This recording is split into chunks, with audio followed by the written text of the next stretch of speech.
Now I could do it. Okay. I didn't hit record on that. Good.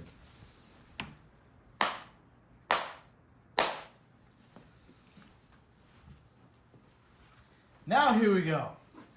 Welcome back to the GKB podcast, the podcast where we love to learn, where we love to grow and teach you things. You know that every week you will learn something new. You will learn something fascinating. This week, we are going to be talking to Pastor about the time that he went through bankruptcy, which I find to be a very interesting topic because I don't know many people, like normal people, that went bankrupt. Like, you hear about big tycoons and businesses, but you don't hear about the common man, I feel like. You think people are ashamed to say that? What do you think about that? Well, there is a stigma that comes with it, and it really humbles you. My experience was it made me feel pretty low. Wow, that sucks to hear. Yeah. The way I think of it is, it sounds like you just had a bunch of fun, and you couldn't keep up. Then you go, okay, I'm done, and then you get bailed out. It sounds like a great time. I can't wait till I think I'm on the way. I think we all saw today. We went to the store. I bought a lot of things. I think I'm on the way. Well, I'm next up. If we're going to learn, well, before we learn, this is what I wanted. I want to hear about the fun part because it was fun. Getting to bankruptcy court. When I told you about it and you wrapped it up with me having fun, that's not the word that I would attach to it. It wasn't exciting. I'm talking about, before you go, oh, what did I do? Before you got the bill. Yeah, okay, so let me ask you this. This was when? What year was this? I think I went bankrupt in 2005. And you were describing it as like they were just throwing credit at you. Well, yeah. I mean, now that I've worked in banking after the fact, not taking any of the, not trying to remove any responsibility for myself, that the rate in which I was given lines of credit, 20,000, 35,000. Here and there. Like 20K here, yeah, 30K here, 30K there? I had upwards of like $80,000 to $100,000 worth of ready to go. Yeah. And they were just saying, here's a letter in the mail. Hey, Richard, you just gained 20K in credit. Yeah. And you're thinking, this is awesome. I mean, and my question is, at that particular point in time, talk about having fun. I think that the banks were having a lot of fun issuing this unsecured debt. When you buy a car and you don't pay, the bank can take your car. When you don't pay your credit card, there's nothing they can repossess. Except I think they can put a lien on your tax return. Is this something they do now? Do they still throw out as much credit frivolously? I don't think they do. They don't do it. Yeah, I think with anything else, this is leading up to 2008. The big crash. Where I think there was a lot of frivolity in lending. I just picture being a bank and saying, okay, this guy is in his mid-30s, and he already has 2 credit cards with $50,000 worth of a credit on them, and his yearly income is under $40,000. We're not going to issue him any more credit cards. But they did. Wow. And but I got in right under when Senator Biden at that time put through some legislation that makes it more difficult to file bankruptcy, and I believe you only get one. Boo, no fun, Biden, boo, lame. Well, he was a senator from Delaware. Delaware has very liberal laws for the credit card companies. So if you look, most credit cards are based in Delaware. Mm-hmm. That's that. My ease in which I did file bankruptcy may not be the case now. So you get in these cards, and how quick does it spiral out of control? I would say that it took about 3 years. Wow. So you held out pretty well. Yeah, I mean, there was a lot of things going on. I mean, first and foremost, I was a drug addict. And I had relapsed in the middle of that. So using drugs it was a major part of it, but it wasn't all of it. I had moved out there. A friend of mine moved out to Tacoma and moved in with me as my roommate, and he really wasn't paying what he should pay. So he's the first to blame for this. So, well, I'm not, I mean, Shame. I picked up the slack. I mean, I could have said, this isn't working, I'm going to go get my own place,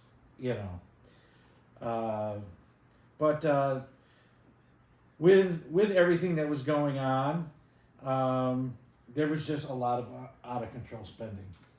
Okay, scale of 1 to 10, how fun was this? There were fun times, but that whole period was marred with anxiousness and anxiety and. Oh yeah. You don't spend that way out of control and you're content.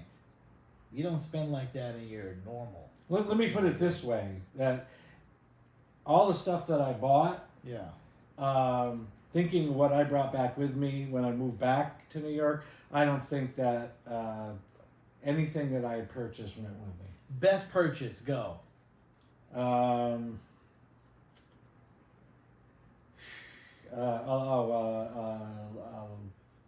A laptop. This is when a Mac laptop. Oh, so you don't have that one now? No. Not the one you use now? No. That's a great purchase. At that time, what are we talking, 12 hundo? Yeah, about that. All right, so you got 100. You got like 100 in credit, 100K, Mm-hmm. and then what else are you buying? Like just a little here. Well, there was a there. car that was on there. You got a car. Oh. And Okay. yeah, All right. my roommate was supposed to pay me back, but Now, was it like a nice car? no, it was a used. So you went bankrupt for that. Well, it was a part of it. You should have pulled up something fly. Yeah. Why are you gonna go bankrupt for like a bucket for a bucket? Yeah. You should have been whipping around like picking up chicks. So that's what I thought you were pulling up in a nice whip, grabbing a chick, taking her like a nice big I've fancy always restaurant, throwing a card on the table like nah, don't worry about it. I've Lobsters. Always, for me, like I did. I bought that laptop. I bought a printer. I bought. I bought a PC computer. Set that up with Linux. Now, in your mind, because obviously you're not doing this. You're just not doing this mindlessly. What is are you rationalizing getting 2 computers and a printer? You're complete rationalization. You're like, oh well, I need it for this, and I could use it for that. Yeah. It's not just mindless, right? Right. But you're like warping it though. It's like you actually don't need it. Right. Yeah, I do that all the time. So, I did not need those Jordans. I that's why I could relate, because you're like, well, I could use it. It sounds good in your mind, and then like a week later, like, yeah, that's not true. Right. Yeah. So a printer, what were you printing? I have no idea. You don't even know. 2 computers? Yeah. The Mac laptop was the PC for gaming? See, that's what I can see. You getting a PC for gaming. No, I wanted to learn Linux, so I got that. What was that? It's a different operating system. It's actually a very good operating system, and when Linux first came out, you really had to read the book to get to use it, and there's an expression with people who are hardcore Linux users. And it's something like it's an acronym, and I can't remember what the acronym is, but it stands for read the fucking book. Okay. And this is not easy. So they came out with this like a new version of Linux, where you could just plug it in, it would load up. It had an interface, and a lot was done for you. Mm-hmm. And at the time, I know a lot of hardcore Linux users were like, "This is BS. It's too easy. Too easy." So you bought that. Yeah. You're like, oh, I could use Linux now. Yeah. Now that it's easier. And I would, I'd play with it. Right. Yeah.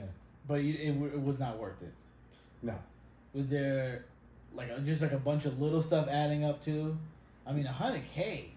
That's what you think it landed on? About yeah, $100K? about 100,000. Over 3. See, but you could do a lot of damage over 3 years. Yeah.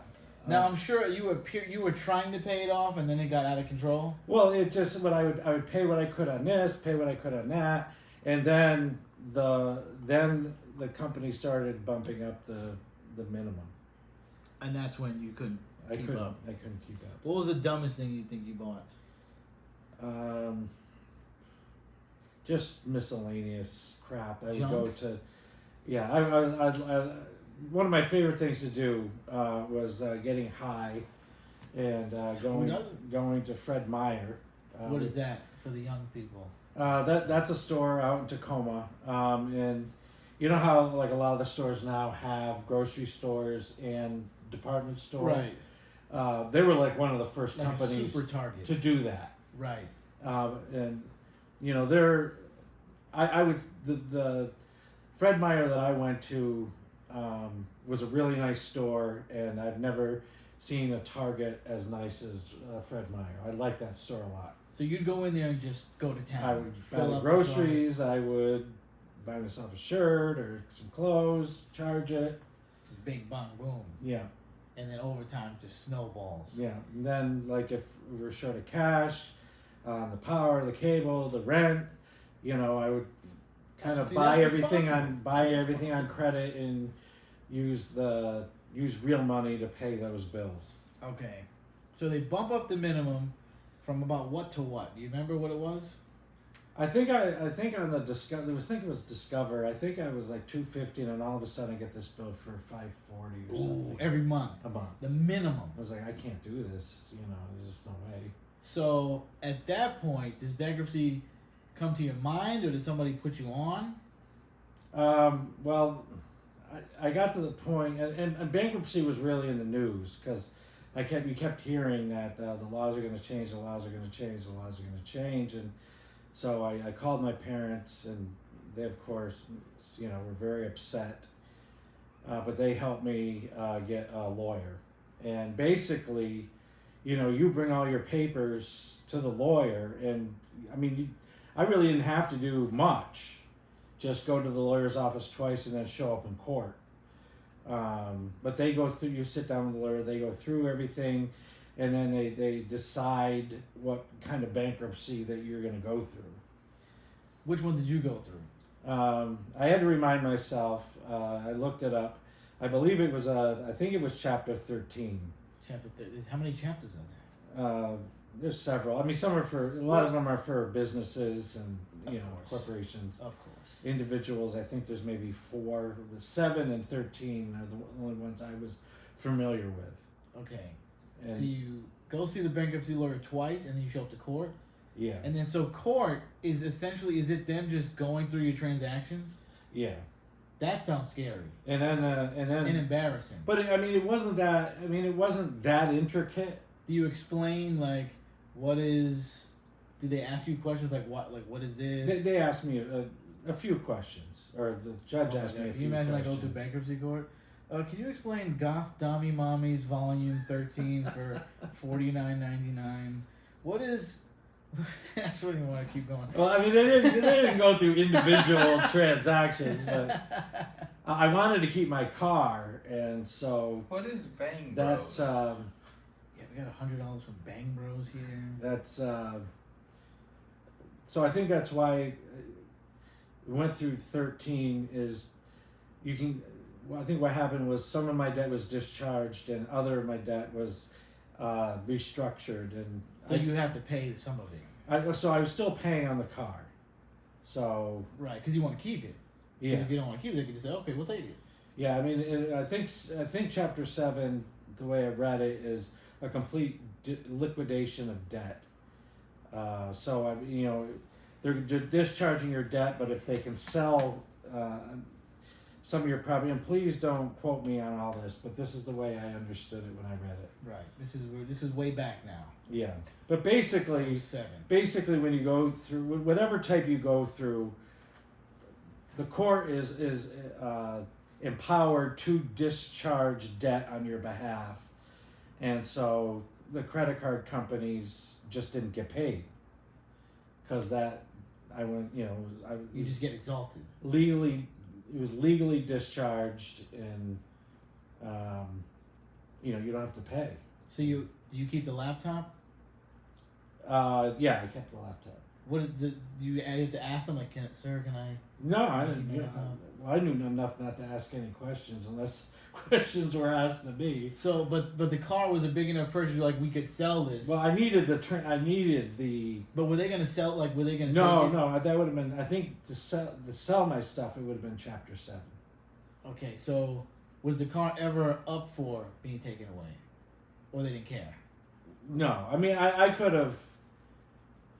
I could have discharged a debt, but I probably would have had to have given the car back to the bank. Okay, so you had to strategically I needed the transportation. Now, at that point, did you go, man, I could have got a sweeter car? No. You didn't think that? No, I was just grateful that it was over. Right. How long did this whole process take? Oh, a few months. Did you come to the decision quickly that you wanted to go bankrupt, or was it did you toil over it for a while? Well, I toiled over it for a while, but I mean, the clock was ticking. Right, because you would just every month was like $1,000 minimum payment. Yeah, it just everything got out of hand, and I mean, the things that I would want to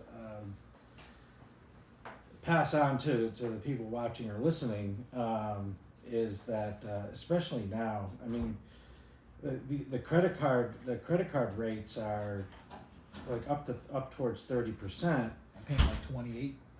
I mean those are usury rates. I mean it's insane, and when you think about like how the banks, the banks have money, and the big banks can get money from the Fed, and at one time not that long ago was at 0%, but say they're getting money from the Fed at 2%. And then they're turning around and giving you an unsecured line of credit, and you're paying 28% on that money. I mean, I know that they have overhead and bills, but those kind of rates are just to me they're obscene. And when you have double-digit interest rates, even if it's 12 or 11 or 12%.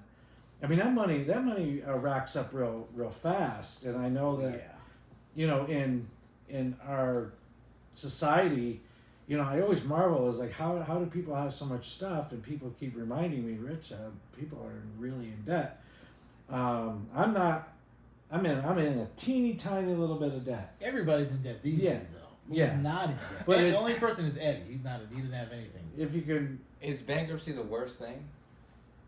Or is it manageable? Eddie, I don't know if you can hear it on camera. Eddie said, "Is bankruptcy?" I think that's worse things than bankruptcy. You could have got cancer. Yeah. I don't think bankruptcy's though. I mean, look, he's here. He's jolly. He's at the beachfront property. I think he's fine. I mean, I really effed up. I can't say it any other way. I knew it was out of hand, but I was tricking myself into thinking that at some point I'm going to get a handle on this stuff. But it just kept going and going and going. You start justifying the purchases. Well, I can pay a little bit here, and then spins out. You spin out. And if people can keep themselves from getting underwater like that, I know it's. I mean, in life and financially, life wasn't as difficult as it is now. Yeah. It was funny when I moved to Tacoma. They don't have an income tax. They take a lot with sales tax and property tax, and people complain about taxes out there. And I mean, maybe if you're a property owner, but I would say that people's property bills. When I listen to people, were comparable to the way they are in like my neck of the woods in New York State. But there's no income tax, so I'm working this job. and I'm getting more money in my check. Yeah. So I was able to live a little better on, working as a security guard than I would have been able to live in New York. Security guard with a printer. With a printer. That's right. For no reason. What are the And repercussions? 3 computers and What are the repercussions of going bankrupt? what do you call it? What do they call the camera? Yeah, the you bought Mac- a camera too? The Mac camera. The Mac Yeah, CCTV. webcam. You bought a webcam? Yeah. What'd you do with that? Nefarious stuff. Oh! It was on Chatterbait! Oh. What are the Chat repercussions to going bankrupt? You nobody will lend to you for at least 7 years. Yeah. There are ways around it. The way I was able to build credit was, I returned home. I returned to a little village in upstate New York, and I went to high school with the president of a bank. And when I applied for a job, I'm sure he intervened because the woman from HR says we don't usually hire people with your credit. Really? So Yeah. they were checking credit back Yeah, then? yeah. I heard about that. I didn't know that. And that was true. so I was able to get to get a job, and after a few years, I just had it in my head that I could not get a credit card. I was able to get a credit card through the community bank, and the reason why they gave me the credit card was because that their lending isn't solely based on credit score. So community banks look at things like how long have you been in the community, how long have you been at your job, and are you known in the community? And so they gave me a credit card, and then from there I was able to build credit. And just from my experience, I did learn a lesson from that in my life, and so I've been very diligent on not carrying balances, and and I've been able to especially with rewards cards. You get in the habit of buying things and paying them right off, and then getting, like, I have a Macy's card, getting the Star Dollars. I was telling you, Yeah, you love those Star I went into my suitcase and realized that half my socks were chewed up by my new dogs. Right. So I'm gonna go on, and I've got $20 that I can buy new socks with. That's right. 'Cause, so those are the perks of credit cards. And I've always had a modest car. This last car I paid, now this was before prices really started going up on used cars, but they were going up at the time. I paid $10,000 for this car. I had a $2,000 down payment, and at the time they were so desperate for inventory that they gave me a good price on my trade-in. But you figure I walked out of there with an $8,000 loan on a car that I'm still driving now, that brought us down here to South Carolina from New York.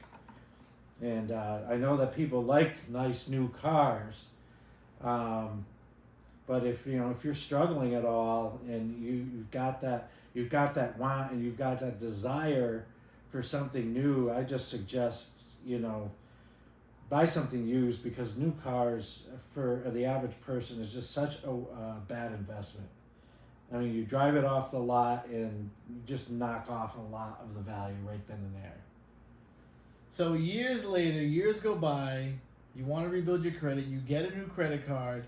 What does that feel like when you hold the piece of plastic again after years? It was terrifying. I figured. Your palms start sweating. It was terrifying. Hyperventilating. You see the little chip. I got a low balance on the card, and one of the other officers I went to high school with called me up and goes, "Rich, that's all you want? We can give you blah blah blah blah." I'm like, "No, Don't start me down the road. no, It's a capping." slippery slope. I didn't say. I said, "No, thank you very much." In my head, I'm like, "No, we're capping this. Yep. we're gonna see how this goes. Did you get like $500? No, it was 1,000. 1,000. Okay. Yeah. Okay. So, any lessons, anything you'd like to impart upon people, to maybe that are either there or about to be there, the young people, and maybe even the older people? Yeah, I mean, really, if you feel that you're approaching a point where things are completely unmanageable, you really need to sit down and go through your finances. There's plenty of tools on the internet to budget, and if that's not my thing, seek out somebody that can help you through it and actually allow yourself to wrap your mind around it. This is how much is coming in. This is how much right now. I got to pay for the car. I got to pay at least a minimum on the credit card. And let me just say about minimums that most of the minimum on a credit card payment goes to the interest, and a very, very small percentage goes on the principal. And the principal is the actual stuff that you owe. And I think now that there's a regulation that if you look at your credit card statement, and if you're doing it electronically, I recommend going in and looking at the whole credit card statement. And I think they have to disclose now that it'll take you so and so many years at the minimum payment to pay it off, this balance off. And if you take a look at that figure, you might be surprised on what it says, how much of a length of time that it would say. Right. So when you look back and you think of where this all began, do you think you could have went bigger before it exploded? You think you could have done more? I probably could have gone bigger. You think you could have, really grabbed the bull by the horns and really lived it up, fucked it up, had more of a ball? I had too much of a conscience. Mm. Even as a drug addict, there was a conscience stopping me from doing even worse things. Because both would have led to the same road, right? So why not go crazy? We have a friend who's about $5,000 in debt. Yeah. And he's a little worried about it. My advice was go bigger. 5 G's is like 5K is you're nothing. gonna go to bankruptcy court. That is very for bad that. advice. No. You only get one shot, right? You said it. No, Go in there and make them remember you. Go in there and really go ham. Live it up. So that way when you walk out, you go, you know what? I fucking did it, man. So I know a little bit about his situation. So there's a lot of things that he's doing with he's spending money on things that give him meaning and purpose, like, especially the computer stuff with the family and helping people out. If he goes bankrupt, he's not going to be able to afford the things that he has to have to continue doing that. So, he can go bigger and have a great time, but there's going to be a lot of years down the road where he's not going to be able to do the things that he loves to do. Right. So, we might be back here. So don't listen to Gritty. We might be back here a couple years later with my bankruptcy story. Well, I think it's one of my goals in life. Let's hope that you don't. I think it's one of my goals to really just live it up. Because go crazy. At this point, blow it up. It's not the same as when you did it, though, right? It's probably worse. No, it was a lot better. And you, nobody's gonna lend me $100K. And I believe you only get one now, and you never know what's going to come down the pike. Most people, I think this is true. I think most individual bankruptcies are to discharge medical debt. So if you have a huge health event where you're in the hospital and you're getting bills $100,000, $200,000, $300,000, you would want to use that bankruptcy then. The only thing with medical debt is I think they're trying to change it so it does affect your credit, but oh, come on. I'm not. But with medical debt, you can pay something and show your intent But some people don't want all that debt hanging over their head, and they file bankruptcy. I mean, it's a corporation could file whenever it files, and as individuals, we have to be much more financially responsible. Well, I think it's at the end of the day, it's up to you, the viewer and the listener. I'm the devil on the shoulder. You're the angel on the other. You can either go bigger, burn brighter, and have a great time, or you can play it safe. And either way, you'll be fine. Yeah, and let me say, you probably want that to be the last word, but Good. there are companies that do help you pay down debt, and they will negotiate with the creditors, the credit card companies, to lower the amount that you owe, and they'll help you get out of debt. And you really got to be careful about what company you go with. I think there's some that are part of they're nonprofits, and others that do for-profit. So you really need to do research on that. The thing to keep in mind with that kind of approach is that the money that gets discharged, say that you owed $50,000 on a credit card, and they discharge all that debt, you have to pay taxes on that. Ooh. I heard that the credit guys can be mean when they call you the debt collectors. Oh, They can be very vicious. Why do they do that? It's just a job. Why do they make it so personal? Is there an incentive? Like, do they get an incentive from like? I'm sure that a lot of those bill collectors get a commission. Stop being so mean, people. And nice. and then let me share one other thing. Good. So I took some payday loans, which I do not recommend at all. That's like we'll give you a loan until you get paid and you pay back. Those like interest. They're awful. What kind of interest is on that? I don't know a number. It's There's just, a lot of it's apps out of that do control. that now. I see it on like YouTube and stuff. Uh-huh. It's like the friend will call the friend. Hey, you want to go out to a party tonight? I didn't get paid yet, man. Oh, sign up with pay today. They'll give you your money right up front. I see that a lot now. Yeah. You get your paycheck a week in Get your advance. paycheck a week in advance. By the way, I don't you owe us recommend that at $100. all. I don't recommend it at all. Don't do it. Skip the party. Call your mother. Ask your mother. Those Ask things your are father. toxic as heck. Toxic. But these are some of the other repercussions that happen. Oh. All right, so they caught up with me, and I was lucky enough to have an attorney as a family member,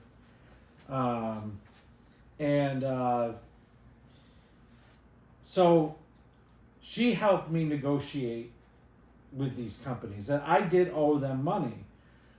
The thing about it is a lot of times these, say the payday loan company or other creditors that you might deal with, sell the bad debt. Right. All right, I paid everything, but I've received phone calls for debt that's on a sheet up until last year. That's paid, and I've been called at least 5 or 6 times for debt that was already paid that's still on the sheet that they bought up. Wow. And they really lean into you and say they're going to bring you to court, they're going to sue you, and you really have to learn how to deal with that. Just don't answer the phone. These days, you don't have to answer the phone to anybody you don't know. It'll call. Why are we answering the phone? Well, no, because they're leaving people we messages. don't know?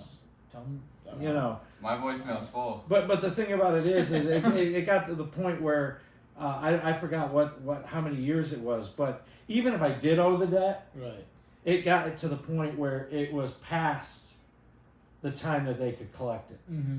I mean, if they don't collect it, I think within 10 years they. Is there statute of limitations on Statute of debt? limitations. Yeah, statute of I That's think so. crazy. Statute of limitation ran up, lick my ass. That's crazy. Nothing they can do. And I don't know the legality of it. It might be on sold debt or whatever. Soul debt. Yeah. You sold your soul? Devil shit? sold Oh, the I'm debt. like, what kind of debt y'all get sold Yeah, there? to say that's what you got your car for. Your soul. Demonic shit? Okay. Wow. We've learned a lot. What a riveting episode. Fascinating. We learned that you could have got a better car, could have decked it out with some rims. You're absolutely right. But instead, Yeah. you got a printer. I got yeah. Wow. You really lived, you And really an lived it iCam, lavish. Have you ever? Well, it sounds like you had a lot of fun with the cam. Have you ever used that printer once? I think you had a lot of fun with that That webcam. printer is at a trash heap 20 years ago. Oh my god. Imagine they, in bankruptcy court, they like, we want to see everything you printed out in the printer. We want to see every sheet. Oh, yeah. Tell us everything you did. Like, how in depth did they go in the books? Like, are they even talking to you in bankruptcy court? Or are they talking to your lawyer? They're talking to the lawyer. And then he would address me and shame me for, Why didn't for you what tell me I've this? done. Like, He did do a lot of shaming. 1,000 at Macy's? Like, I did stuff like that? I did. Why do we gotta be so mean and shameful about this? You know, I don't really like that. People need to be. I don't shamed. like that. The creditors are mean. The judges are mean. You know, people Well, get wacky. there is still a strong ethic in this country that you pay your bills. That's right. You know, That's right. and, You should be shamed. I mean, and I guess you know, when you're going through it, you wish people would be a little nicer about it. But when you get on the other end of it, and you know, you can say, "Oh, these companies make billions," but you still entered an agreement. Right. Now, if that agreement is Yep. you know, taking advantage of you, that's one thing. When But do they not? When do they? they, not? you know, I guess the hope at the time, I guess the hope with anything is that you get people in enough debt that they continue making money off of you. Right. And I think that they do the numbers in such a way that, okay, we anticipate so many percentage of people are going to default, but we have enough people that are going to keep paying us until they die. Yeah. Right. You know, and it's until you die. it's debt peonage is what it's called. It's like debt slavery. It's With slaves. Slavery is real. There you go. you know. We And, hope you found this informative. We hope you found this somewhat entertaining. Don't be a slave to your debt. Yeah. Don't be a slave. as he Eddie says, don't be a slave to your debt as he's playing a 30-year-old Tetris game on the TV. That's right. Don't be a Man, slave to your not buying vices. anything Fight new. against them. Anybody's not going to be in debt here, it's Eddie. No. I carrying play the old load. games. Peace and love. See you next time. That was definitely interesting, though. It was interesting. I learned new shit. I learned all kind of shit. I learned new shit, man. That was cute. I was thinking about just popping my hat in, like, yo. It was cute.